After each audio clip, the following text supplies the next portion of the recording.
ndaw si nee na bi mu am 13 ans la ko Puff Didi sàkku loolu mi ngi amoon ci atum l'an 2000 mu ne ñu ngi ko gisee woon ci côté benn station rajo muy romb benn chauffeur bu yor limousine woo ko chauffeur bi ni ko dafa mel ni yow la Puff Didi di wër waaye chauffeur bi daf ko proposé pour yóbbu ko benn after party pour mu gisanteeg Puff Didi nee na bi mu agsee ci after party bi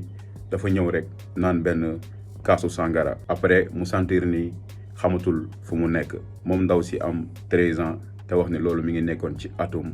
l'an 2000 mooy nettali nii après bi mu naanee kaasu sangara bi xamatul fu mu nekk nee na après moom envie allongé mu affirmé wax ni Didi dafa ànd ak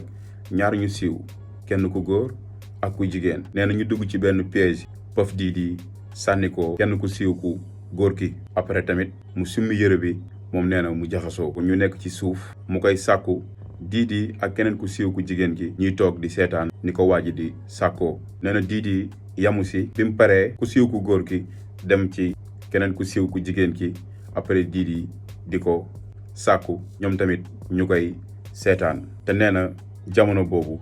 13 ans kese la am te atum l'an 2000 la woon xale bu jigéen boobu loolu la tuumaal Didi waaye ba tey Didi moom ay avocat dañoo wedd lu mel noonu donte Didi 5 mai 2025 lañ ko war a atte